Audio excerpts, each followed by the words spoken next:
Class 12th का सभी प्यारे छात्रों का स्वागत है उनके अपने चैनल सूर्य ऑनलाइन क्लासेस में। तो प्यारे बच्चों, आप सभी कैसे हैं? आशा करते हैं एकदम मस्त होंगे और आप सभी को एग्जाम का तैयारी एकदम अच्छा से कर रहे होंगे। तो चलिए देखिएगा, एकदम यहाँ पर हम आप सभी के लिए लेके आ चुके हैं क्लास 12th यानी पॉलिटिकल साइंस के आपके एकदम 100% और एकदम रियल पेपर। बच्चों, एग्ज़ाम में आपको यही सब देखने को मिलेगा सवाल, इससे बाहर सवाल आ ही नहीं सकता है। तो चलिए देखिए, सबसे पहला बात कि आपका विषय कोड 322 रहेगा। एकदम आपको 100 ऑब्जेक्टिव मिलेगा, 30 लघु उत्तरीय, 8 दीर्घ उत्तरीय।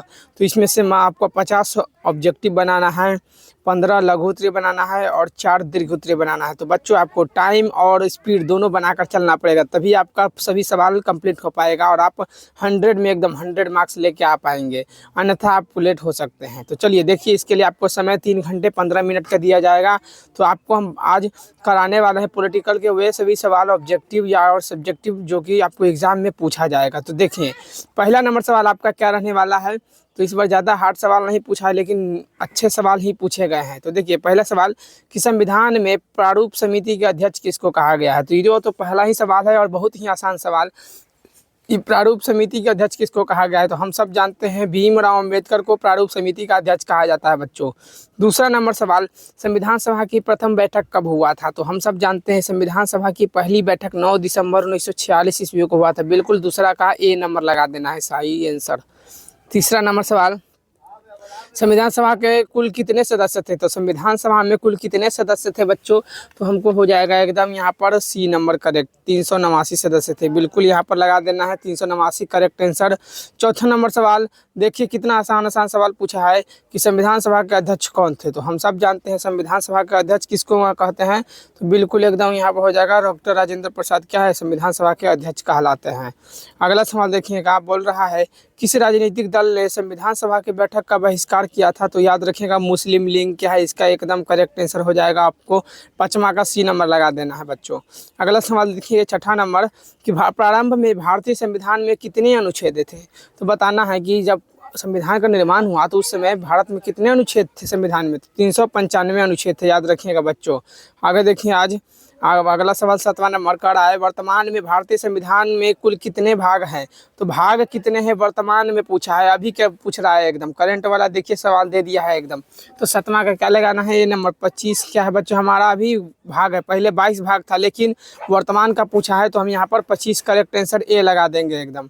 अगला सवाल देखिए 8 नंबर का रहा है, भारतीय संविधान के प्रस्तावना में समाजवादी शब्द को किस संविधान संशोधन के तहत जोड़ा गया था। तो 42वां संविधान संशोधन 1976 के तहत जोड़ा गया था बच्चों, याद रख लीजिएगा।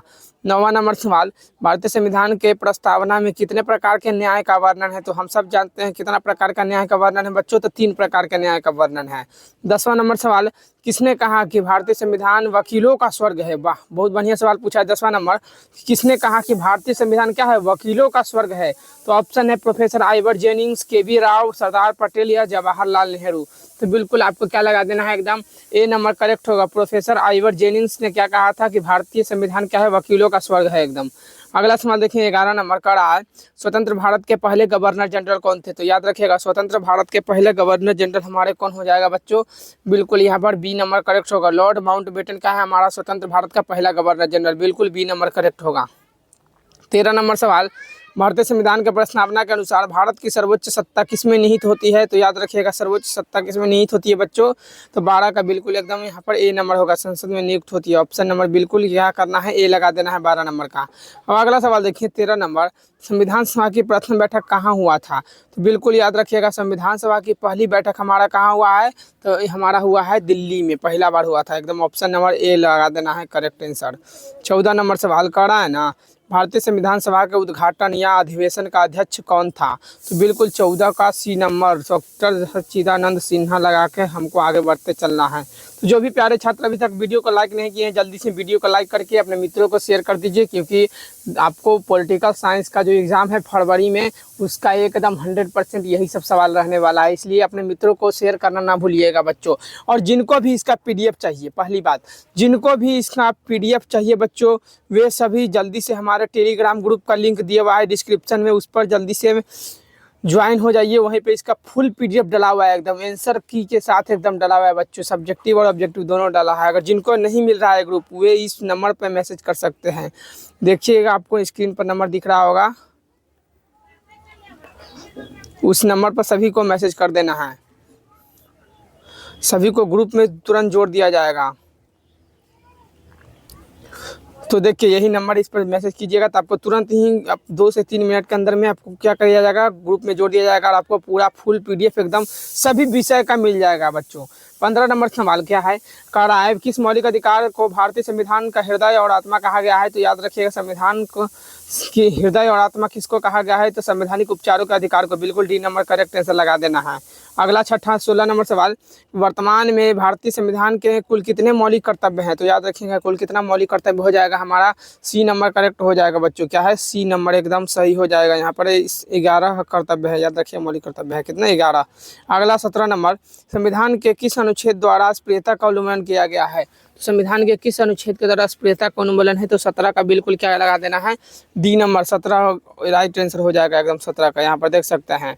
अब अगला सवाल 18 नंबर, अनुच्छेद 19 कितने प्रकार की स्वतंत्रता देता है। तो याद रखिएगा, अनुच्छेद 19 हमको कितना प्रकार का स्वतंत्रता देता है बच्चों, तो 19 हमको देता है 6 प्रकार का स्वतंत्रता, याद रखिएगा।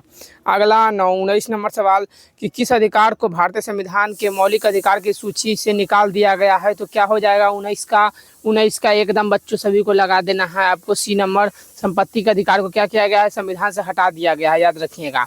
20 नंबर सवाल करा है ना कि कानून के समक्ष समानता का अधिकार किस अनुच्छेद में दिया गया है। तो संविधान के कानून के समक्ष समानता 20 का क्या हो जाएगा बच्चों, हमारा करेक्ट आंसर एकदम ऑप्शन नंबर लगा देना है सभी को, 20 का ए नंबर। अनुच्छेद 14 में क्या है हमारा, कानून के समक्ष समानता अनुच्छेद 14 में दिया गया है।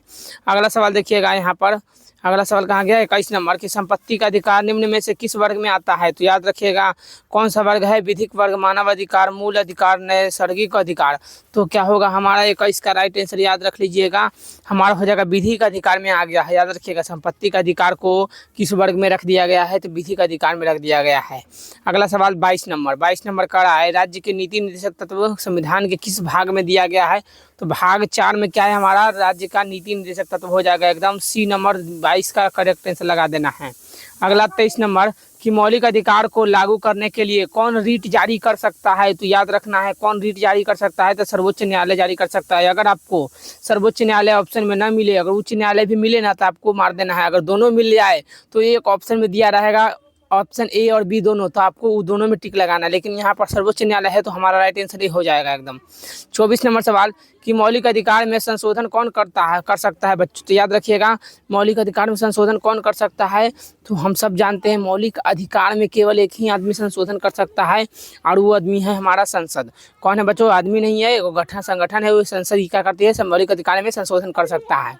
यहाँ 25 नंबर सवाल, किस संवैधानिक संशोधन को लघु संविधान कहा गया है। तो कौन संविधान संशोधन को लघु संविधान कहा गया है। तो बिल्कुल याद रखिएगा बच्चों, लघु संविधान हम लोग किसको कहते हैं, 42वां संविधान संशोधन को हम लोग लघु संविधान कहते हैं, संशोधन कहते हैं, याद रख लीजिएगा।